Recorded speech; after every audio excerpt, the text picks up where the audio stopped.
Salut à tous, j'espère que vous allez bien. Aujourd'hui on va partir sur l'analyse, on fera la FAQ demain, on y va, c'est parti.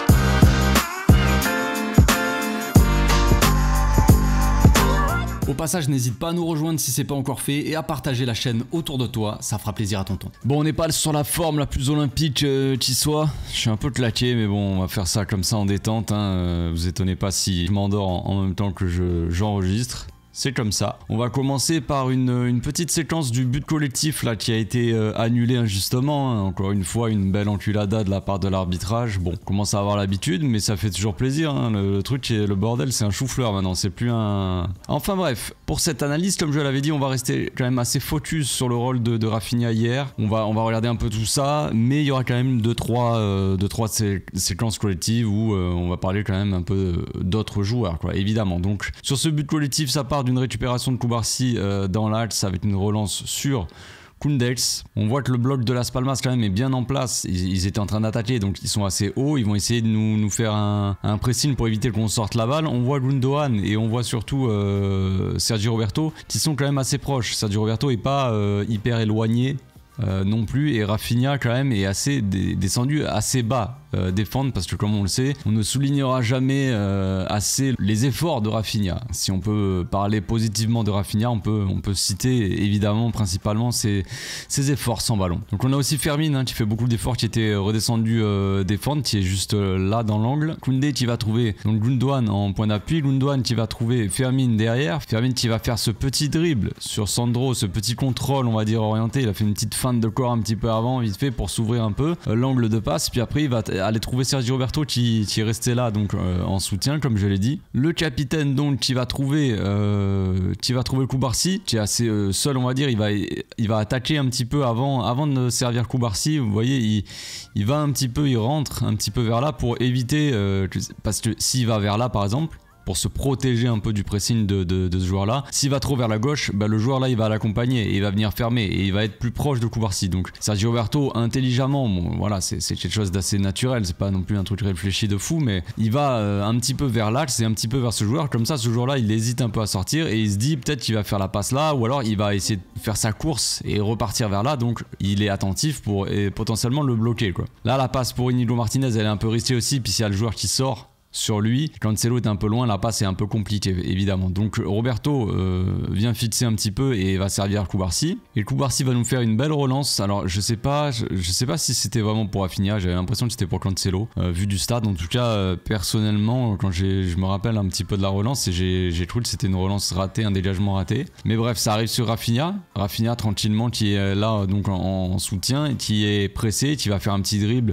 Sombrero, bon voilà, il récupérera pas la balle, il y a Lewandowski qui est là, mais en tout cas le dribble est passé on va dire. Lewandowski donc qui écarte sur Cancelo, on a ressorti le ballon franchement sous un gros pressing et on peut se donner un petit peu d'air. Franchement une belle séquence de sortie de balle de la part du Barça, ça change un petit peu aussi par rapport au début de saison, c'est beau. Bon ça c'est quelque chose qu'on va souligner pendant tout au long de la vidéo, les appels de Rafinha, regardez-le là, il va faire son appel pour attirer un petit peu et pour libérer aussi, parce que évidemment Rafinha il fait des appels principalement pour potentiellement recevoir la balle, pour se proposer, mais le fait de faire autant d'appels comme ça libère aussi tes coéquipiers qui sont donc dans cette zone là et qui vont être libérés du marquage potentiel de la défense, parce que la défense va être obligée de descendre pour suivre un petit peu Rafinha. Donc Rafinha il fait son appel de dératé là, plein axe, ça libère donc Lewandowski qui est resté là, Lewandowski qui regarde bien s'il y a Fermin là, tac, à ce moment là il scanne derrière pour voir s'il y a Fermin.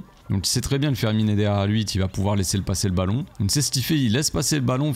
Le défenseur, donc Mika, là il est un peu pas battu forcément, mais il s'attend à ce que Robert prenne la balle. Donc le temps de démarrer, Robert il laisse passer le ballon et il est pleine course. Donc il prend la profondeur. Donc il est pleine vitesse alors que le défenseur là est arrêté. Le latéral lui, il sort un petit peu tard on va dire sur Fermin, même s'il a deux doigts d'intercepter la balle. Fermin fait le bon décalage, la bonne passe dans la profondeur pour Lewandowski qui n'est pas du tout hors jeu. Rafinha qui ne touche pas le ballon hein. Dans l'action là il est hors jeu, mais vu qu'il fait pas action de jeu il devrait pas y avoir hors jeu, mais bon comme je l'ai dit, l'arbitrage hein, toujours sympathique en Liga, il repousse un peu les limites de la bêtise, c'est assez magnifique, ils se permettent de changer un petit peu les règles selon qui joue, donc c'est beau. Donc Lewandowski qui va au duel, le défenseur qui a du du mal, tu bafouilles un petit peu, tu dégages comme il peut. Sauf que Rafinha est là et Rafinha va faire le bon dribble. Hein. Il va dribbler le joueur, s'ouvrir l'angle surtout de tir et aller marquer dans le but presque vide. But annulé injustement. Comme je l'ai dit, on l'a eu bien profond, mais heureusement quand même on a réussi à gagner ce match. Donc dans cette vidéo, comme je l'ai dit, on va rester un petit peu focus sur Rafinha. Il y a plein de petites séquences, hein. Là c'est une mini séquence de 5 secondes, donc ça va être très rapide. Mais c'est pour montrer un petit peu, bon déjà son positionnement, là on peut le voir assez clair. Bon, il y a eu beaucoup de mouvements dans le match. Sergio Roberto qui est ici, normalement il est ici. Gundogan il part de là, donc de base il est ici, mais vu qu'il va sur la gauche, Roberto va de l'autre côté. Il y a ce que j'apprécie dans ce Barça là, c'est qu'on voit un petit peu plus de mouvement. Ça c'est par rapport aussi au profil évidemment. On a un Fermin dans le demi-espace droit qui bouge beaucoup, donc là qui se retrouve à moitié en 10. On a Lewandowski qui dézone souvent, donc il se retrouve à la place de Rafinha. Rafinha qui se retrouve dans le demi-espace gauche, donc pas vraiment dans l'axe, mais là c'est Fermin qui est dans l'axe. Cancelo qui est dans le couloir. Des fois Cancelo rentrait, Rafinha allait sur le couloir, dans le couloir. Donc franchement une équipe du Barça qui bouge beaucoup devant. Derrière ça bouge pas trop évidemment. C'est Koubarsi plein axe qui était la sentinelle, un peu le pivot de cette équipe, limite assez bas, qui fait le jeu, qui distribue. Koundé à droite, il montait souvent aider Lamine évidemment, Inigo Martinez à gauche. Donc vraiment cette défense à 3 là, avec le double pivot devant qui bougeait beaucoup comme je l'ai dit, un Gundogan qui n'hésitait pas à monter aussi, à apporter offensivement. Mais voilà pour le positionnement. Donc là on va voir la spéciale Rafinha, la spéciale appel contre appel. Il fait tout le temps ça, il fait énormément d'appels vers l'intérieur. Souvent ce qu'il fait aussi quand il partait du couloir droit, il faisait un appel vers l'intérieur pour attirer le joueur. Le temps que le joueur en fait soit attiré par son appel vers l'intérieur, il le suit comme ça, il se rapproche un petit peu de lui, il fait sa course vers l'intérieur et ensuite il déclenche dans la profondeur et le joueur, le défenseur a beaucoup de mal à défendre. Donc là c'est juste un simple appel contre appel, mais le défenseur ne suit pas du tout. Le défenseur là il est un peu à la rue. Appel contre appel de Rafinha qui part très vite. Le défenseur là il a même pas le temps de réaliser ce qui se passe, c'est trop tard. Donc il y a le défenseur quand même, la Coco je crois, qui était en train de suivre, qui était attentif quoi. Gundogan qui fait une passe un peu peut-être pas assez précise, ou alors ils sont pas compris, mais Rafinha il reçoit la balle dans le dos, donc c'est compliqué, il a été obligé un peu il a pas réussi à le contrôler. C'est Rafinha aussi, t'envoies ce ballon là à Cancelo, à Joao Félix ou à un mec comme ça, ou à Lamine Yamal peut-être qui peut se démerder pour le contrôler. Rafinha c'est pas le mec le plus technique non plus, hein. C'est pas le plus brésilien des brésiliens, si tu vois ce que je veux dire. Mais c'était pour souligner surtout là, les appels. On va en voir quand même beaucoup des appels constants de Rafinha. Ça c'est l'action du carton rouge. On part de derrière, hein. Inigo qui va trouver Cancelo sur le côté, et à ce moment là on voit déjà, hein, quand Inigo trouve Cancelo, quand Cancelo est trouvé sur le côté, regardez Rafinha qui est axial là, il part direct dans la profondeur. Il part dans le dos du latéral en fait. Parce que ce qu'on voit, c'est que Cancelo lui joue plus comme ailier que latéral. Donc vu qu'il est sur l'aile, il est souvent pris par le latéral adverse. Et donc quand Cancelo est trouvé, eh bien Rafinha on le voit souvent plonger dans le dos du latéral, dans l'espace. Comme ça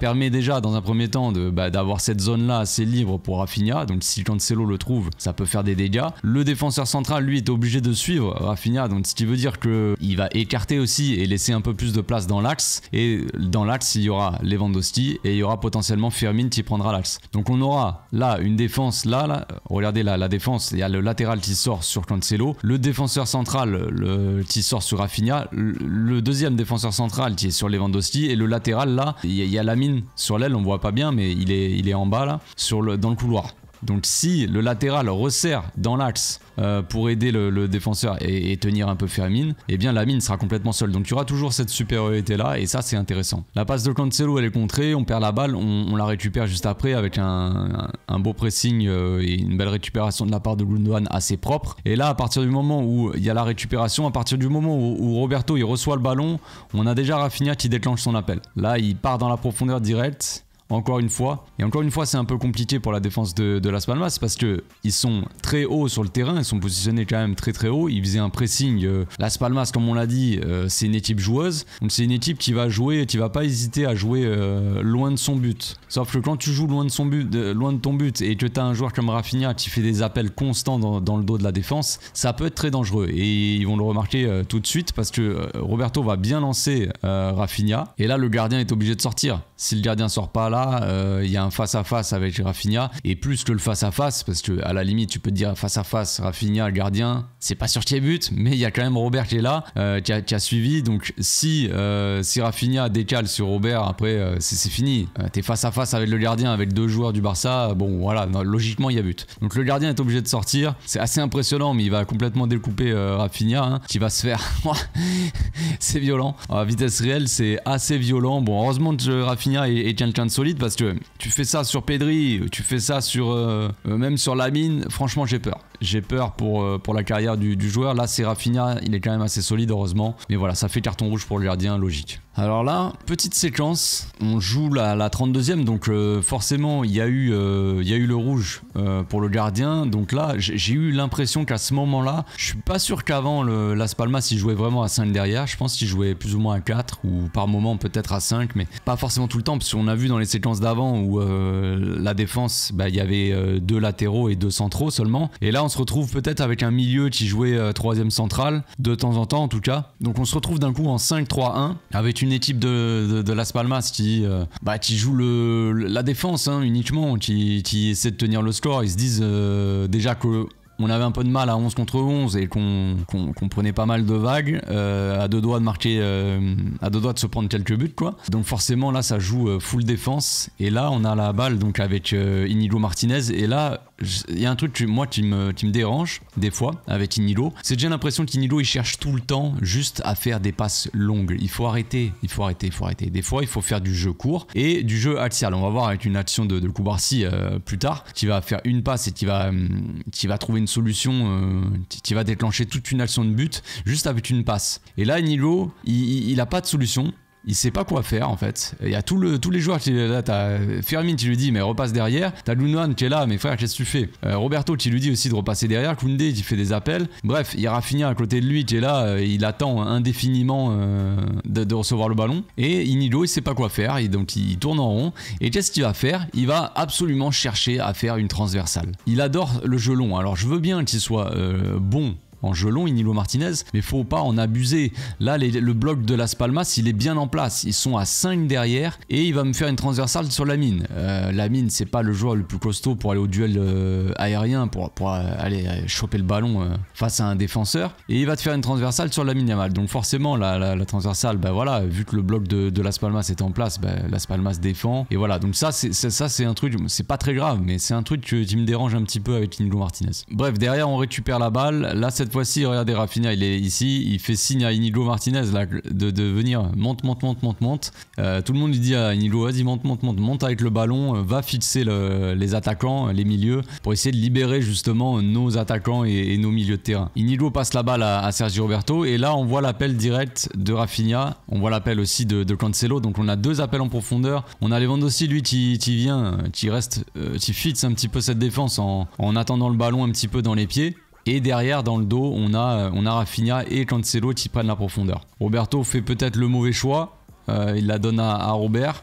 Bon, c'est pas très grave, mais bon, voilà, c'est pour montrer aussi, encore une fois, les appels constants de Rafinha. Mais qui dit appel constant, dit des fois mauvais choix aussi de la part de Rafinha, parce qu'il n'y a pas que des choses positives non plus. Là, on a le ballon sur le côté avec Cancelo. On a une équipe de Las Palmas qui est encore une fois assez bien en place. On a dans cette zone-là, pas grand monde, on va dire, il y a un peu de place. Et là, Rafinha, au lieu de rester en soutien pour Cancelo, et potentiellement que Cancelo lui fasse un 1-2, tu vois, que Cancelo le serve dans l'axe et que Rafinha le lance dans la profondeur, ou que Rafinha se retourne et c'est avoir un peu de place et peut-être serve, soit il oriente sur la mine, je sais pas, soit il tente une passe dans l'axe. Et bien on a Rafinha qui continue sa course en fait, il continue sa course et il va vers l'axe quoi. Et là Cancelo essaie de le trouver, il a pas d'angle pour le servir direct dans cette zone là, donc là Rafinha doit venir en soutien ici, Cancelo pour le trouver dans cette zone, et Rafinha, comme je l'ai dit, jouer le 1-2 ou quelque chose comme ça. Là Cancelo fait la passe, mais sauf que Rafinha lui il pense que c'est pour quelqu'un d'autre. Mais là c'est le problème aussi peut-être qu'on peut avoir, et le fait que Rafinha soit pas un milieu de terrain, c'est ce qu'on peut souligner des fois aussi. Là il joue comme milieu intérieur, concrètement dans le demi-espace gauche et puis après dans le demi-espace droit plus tard dans le match. Mais le fait qu'il ne soit pas milieu de terrain, le fait que ça soit un attaquant, eh bien il est toujours attiré vers l'attaque et toujours à faire des appels dans la profondeur. Sauf que des fois il faut aussi savoir quand est-ce qu'il faut venir en soutien du joueur, tout ça, et juste faire jouer l'équipe comme un milieu de terrain. Et c'est en ça que des fois c'est un peu problématique que Rafinha joue aussi à ce poste-là, c'est pas forcément un milieu de terrain et ce genre de situation-là, il la comprend pas forcément peut-être. On a parlé tout à l'heure d'Inigo Martinez et sa transversale et son jeu très peu axial. Au final, Inigo Martinez qui va toujours chercher une transversale d'un autre côté, qui va pas assez, comme il faisait au début en fait, chercher des passes pour casser des lignes plein axe comme ça. Il le fait de moins en moins, c'est un peu tristouné. Donc là, au départ de l'action, on a Koubarsi qui a le ballon, qui va la donner à Koundé, qui va attirer ce joueur-là. Donc on va voir que, je le souligne parce que ça a son importance après pour la suite de l'action. Mais le fait que là Koundé touche la balle et le fait que Koundé soit assez haut, ça attire aussi ce troisième milieu-là qui est obligé de sortir un peu et de pas fermer complètement l'axe. Donc Koundé qui va resservir. Donc Koundé qui resserre Koubarsi dans l'axe. Koubarsi qui va donc avancer. Là, je pense que Koubarsi me semble qu'il regarde Lamine. Là, il est orienté vers Koundé et vers Lamine. Lamine même, lui, fait l'appel, il s'attend à recevoir le ballon. On a ce joueur-là qui est concentré parce qu'il se dit, attention, il va peut-être la passer à Lamine ou quoi. Il est concentré aussi sur peut-être Gundogan. Et là, on va voir ce joueur-là, donc tout à l'heure, qui est sorti un petit peu sur Koundé quand Koundé a reçu la balle, qui va faire sa course pour ouvrir là justement. Donc ce qui va tromper évidemment, c'est le placement de Koundé qui va attirer ce joueur-là, et ce qui va être intéressant aussi, c'est la passe filtrée. Je crois que si on l'appelle comme ça, bon c'est en espagnol, ils disent ça comme ça, mais c'est la feinte un petit peu, ce que faisait Busquets en fait quand il ouvrait son corps vers un côté et qu'il faisait une passe. Par exemple, il ouvrait son corps vers la droite, comme s'il allait faire une longue passe vers la droite, et en fait au dernier moment, il fait la passe plein axe comme ça, il fait une feinte quoi, concrètement un petit peu. Donc là, au moment où Koubarsi fait sa passe, on voit que là le joueur il est orienté vers Koundé et il s'attend à sortir sur Koundé. Donc là Koubarsi fait une passe assez puissante pour pas laisser le temps à la défense. Si la passe est un peu molle, forcément les défenseurs ont peut-être, enfin les milieux de terrain ont le temps de fermer un petit peu l'axe. Là la passe elle est bien puissante à ras terre. Gundogan il va pouvoir contrôler direct, enfin il va même pas contrôler, je crois qu'il va jouer en une touche pour Firmin. Donc là c'est vraiment concrètement le jeu de position. Aller trouver le joueur le plus loin et que le joueur là il trouve l'homme libre qui est dans le dos du milieu de terrain face au jeu, tu vois. Là Gundogan il est dos au but, donc là le but pour lui c'est de servir en une touche Firmin qui va être face au jeu, lui, face au but, et pouvoir attaquer direct, et c'est ce qui va se passer.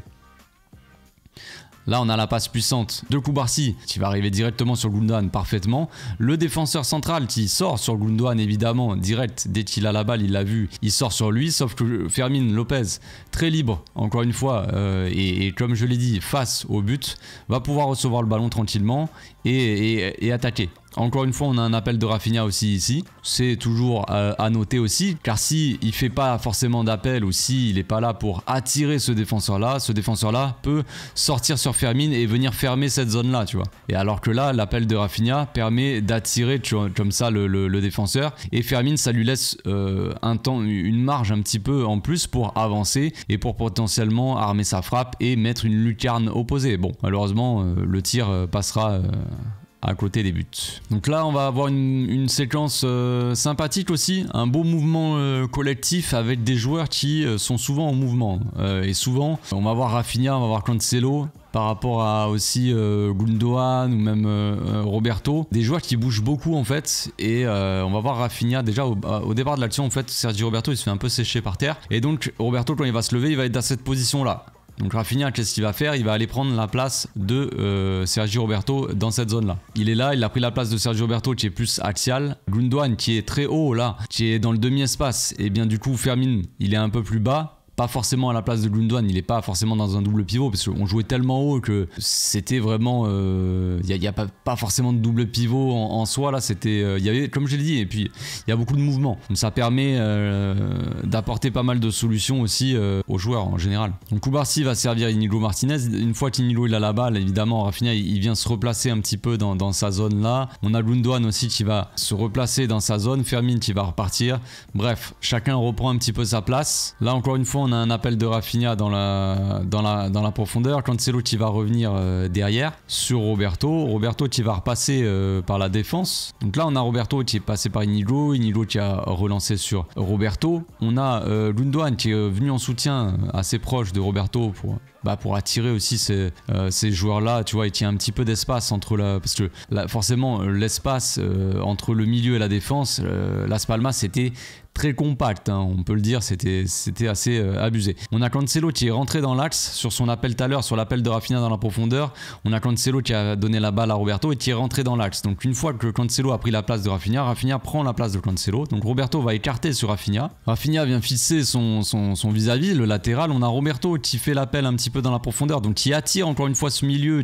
T'as tout le milieu qui redescend. Du coup Gundogan, lui, est complètement libre ici et va pouvoir être trouvé par Rafinha. Donc Gundogan face au jeu. On a encore une fois un appel de Fermin aussi dans la profondeur, hein, parce qu'on souligne les appels de Rafinha, mais évidemment Fermin Lopez c'est vraiment aussi beaucoup d'appels dans la profondeur. Gundogan qui préfère patienter, tu aurais pu écarter un petit peu sur Koundé, tout ça, mais qui patiente, qui fait un petit peu le tour sur lui-même. On va voir l'appel de Cancelo assez intéressant dans la profondeur. Je sais pas si Cancelo est hors jeu ou pas quand il y a la passe. Il me semble pas, mais bon bref. Gundogan qui fait le tour sur lui-même, qui voit l'appel de Cancelo, qui le sert parfaitement dans cette zone-là. Gundogan il est injouable.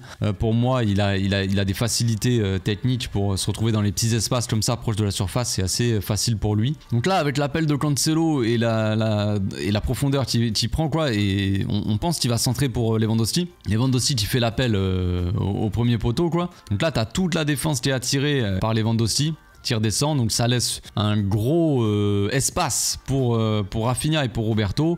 Et donc Rafinha qui, au départ de l'action, avait pris la place de Roberto, puis après, ensuite est allé sur l'aile.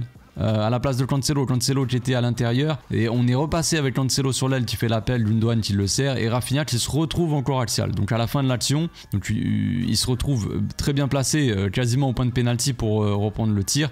Malheureusement, on a pu le souligner de temps en temps, mais Rafinha, il y a beaucoup de déchets quand même. On peut souligner ses efforts, tout ça, mais c'est sûr que techniquement, c'est rarement létal quoi, même s'il a été encore une fois décisif dans le match, parce que c'est lui qui offre la victoire. Il avait mis le but aussi, le premier but qui aurait pas dû être annulé, c'est lui qui le met, c'est grâce à lui qu'il y a carton rouge aussi sur le gardien. Enfin bref, il a été quand même décisif Rafinha, mais c'est pas le mec le plus précis de la planète quoi. Donc là il se retrouve dans une très belle situation et il va complètement rater son tir malheureusement, mais cette action c'est pour souligner les mouvements des joueurs. Il y a beaucoup de mouvements et ça je trouve ça intéressant. Donc on joue la deuxième mi-temps. João Félix est rentré ici. Donc Rafinha a pris la place de Fermin Lopez dans le demi-espace droit. On a toujours Lamine sur l'aile, Cancelo sur l'autre aile avec Félix donc dans le demi-espace gauche. Félix et Cancelo qui échangeaient aussi de temps en temps leur position. On va le voir sur le but de Rafinha d'ailleurs. De base, João Félix joue ailier, ce qui me fait assez rire, mais on y reviendra tout à l'heure.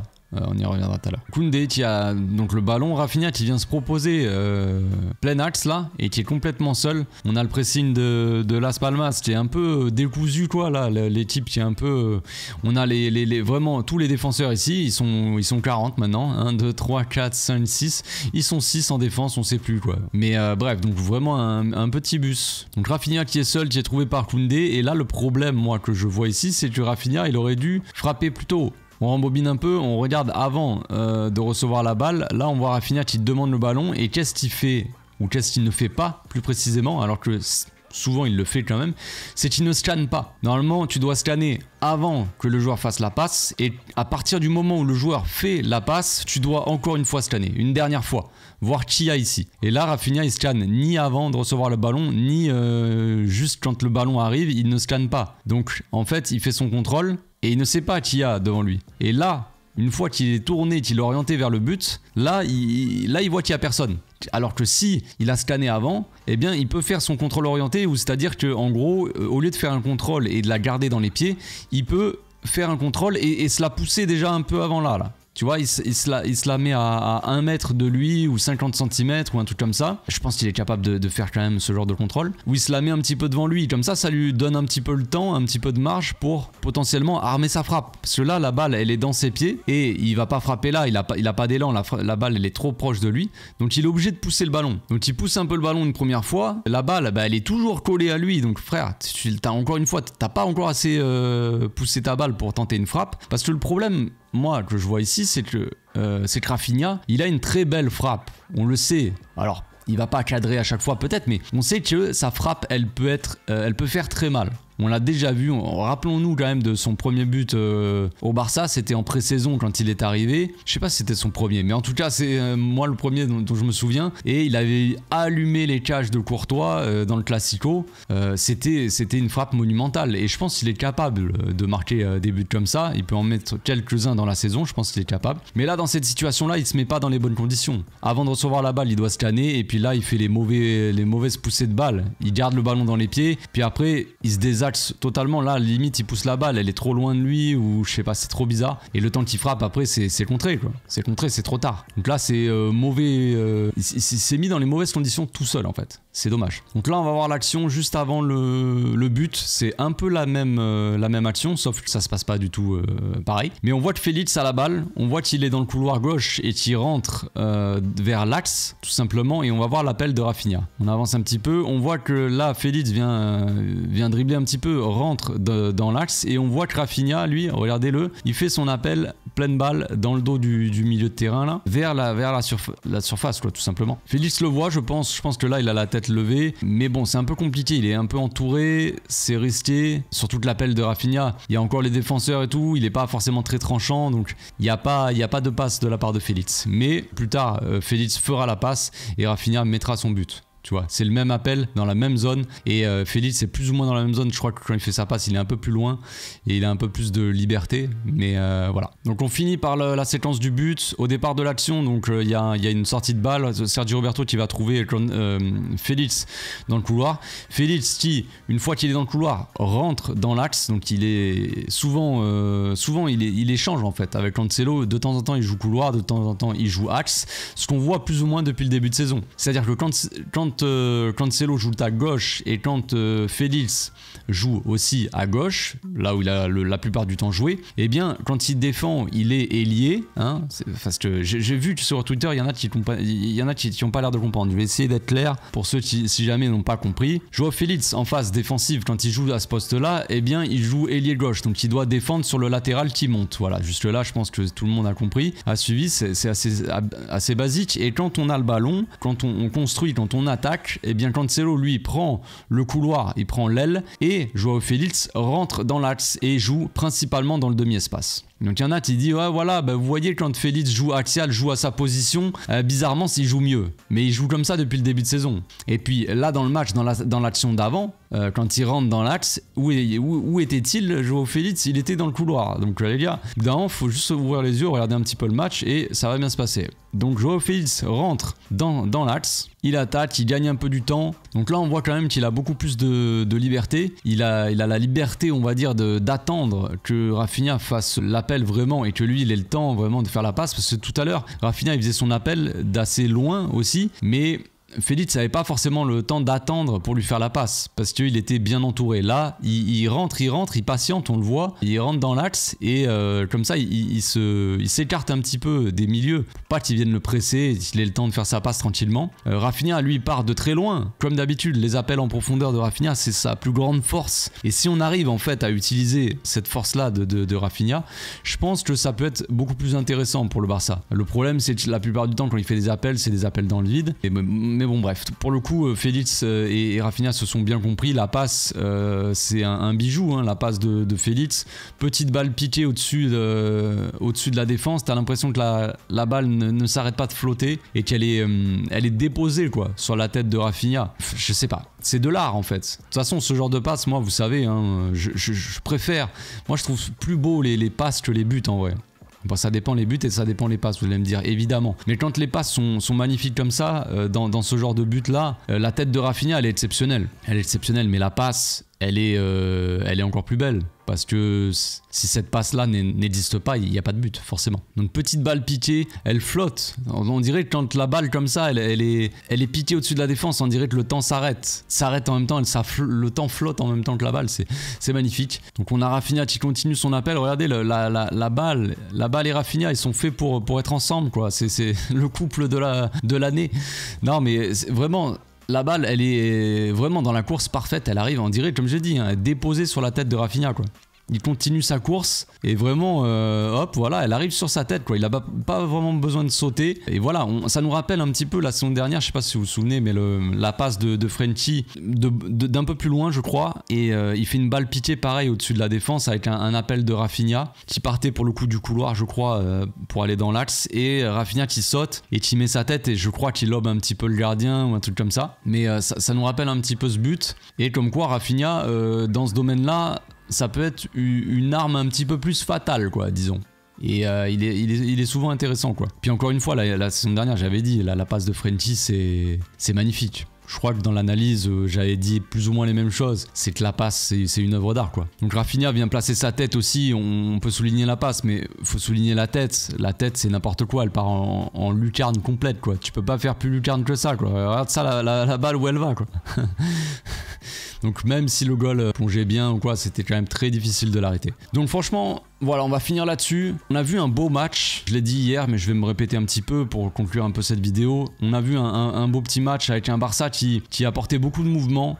De par les profils des joueurs évidemment, Fermin, Rafinha dans les demi-espaces qui font beaucoup d'appels, même Cancelo dans le couloir qui fait pas mal d'appels dans la profondeur, un Roberto aussi beaucoup plus mobile que Christensen quand on fait un double pivot par exemple, hein, Gundogan, Christensen est plus fixe on va dire, reste vraiment dans ce poste là de pivot, alors qu'avec un double pivot Gundogan, Roberto c'est beaucoup plus mobile, ça se propose plus aussi. Roberto n'a pas forcément peur d'aller demander la balle pour sortir les ballons, tout ça on l'a vu en début de vidéo. C'est pas une critique vraiment pour Christensen, et ça veut pas dire que le double pivot titulaire doit être Sergi Roberto et Gundogan, c'est juste que dans certains matchs ça fonctionne, dans d'autres matchs on aura besoin de plus de Christensen que en pivot que d'autres choses, mais dans un match comme ça où Las Palmas n'a pas eu d'autre solution que uniquement défendre, tu peux te permettre de jouer avec des joueurs comme ça qui sont souvent plus portés sur l'attaque que la défense. Et puis de jouer avec un bloc aussi haut aussi de la part du Barça, même si c'est peut-être risqué pour les contre-attaques, mais contre Las Palmas t'as pas de risque vraiment de danger dans les contre-attaques concrètement. Parce qu'il n'y a pas de joueur qui est une fusée on va dire et qui part dans ton dos et tout ça. Contre le PSG ça sera très très différent évidemment. Je ferai une vidéo, je pense que je vais faire une analyse pré-match un petit peu sur le PSG en Ligue des Champions, peut-être contre la Real Sociedad, on va regarder quelques séquences. Voilà, des trucs pour moi où il faudra faire attention évidemment. Quand tu as par exemple en face Mbappé et tu joues avec un bloc très très haut, évidemment que c'est un peu plus dangereux que face à Las Palmas, ça me paraît évident. Jusque là je pense que c'est logique. Voilà, on se retrouve demain pour la FAQ les amis, d'ici là portez-vous bien, passez une excellente journée, ciao ciao.